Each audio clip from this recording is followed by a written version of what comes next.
Welcome back to the channel Rare Coin Rarities, where your spare change might just be a hidden fortune.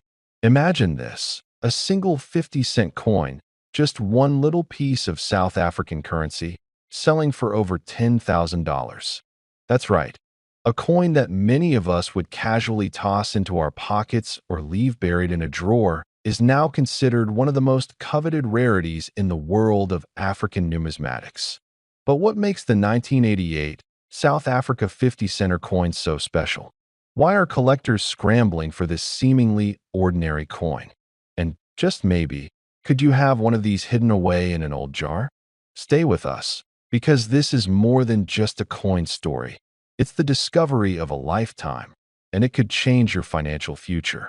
Let's rewind the clock a little. Back in the 1980s, the South African 50-cent coin was a familiar sight. It was a workhorse of everyday transactions, used for bus rides, small purchases, and perhaps tucked away in the backs of wallets or forgotten on countertops. By the time 1988 rolled around, these coins were being minted in high volumes, used in circulation across the country. Little did anyone know, however, that tucked away in those same stacks of routine change were a select few coins that would go on to fetch prices in the tens of thousands. And this is where the story of the 1988 South Africa 50-center coin gets exciting. At first glance, it looks just like any other coin in your pocket. Reverse side, the iconic South African coat of arms, flanked by the country's name in both English and Afrikaans. Simple, clean, and familiar. Obverse side, the denomination and year of issue, rounded off by the classic design that many of us recognize. But here's the twist. There's something special hiding beneath the surface, and it all starts with a mint error. You see, while most 1988 50-cent coins were struck without issue, a rare few were struck on the wrong metal planchet, the disc that the coin is minted onto.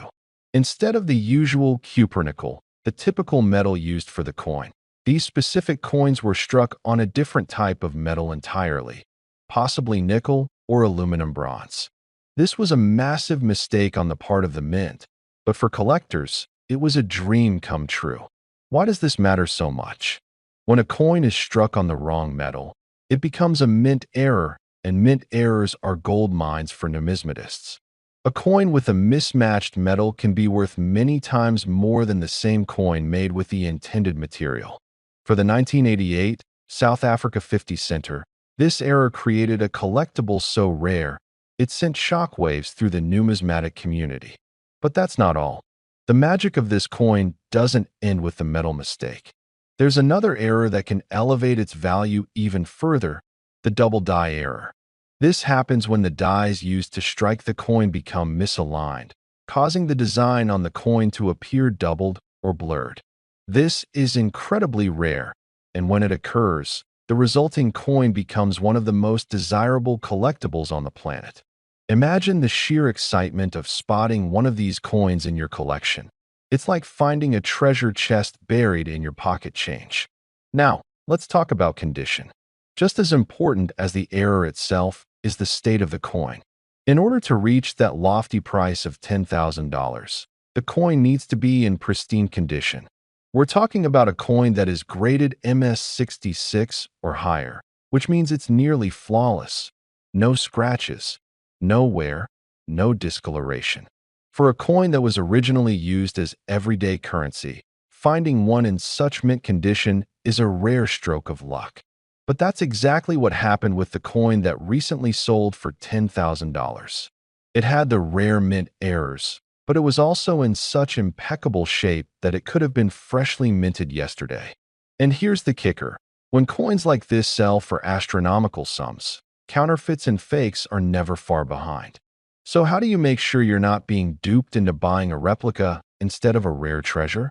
Let's arm you with a few quick tips to help you spot a fake coin before you make a costly mistake. Weigh it. A normal 1988 South Africa 50-center coin weighs about 5.7 grams. If it's lighter or heavier than that, it's time to be suspicious. The magnet test. Real South African 50-cent coins are not magnetic. If your coin sticks to a magnet, It's either a fake or made from the wrong material entirely. Look at the details. Inspect the design closely. Genuine coins have sharp, clean lines, and the engraving should be crisp.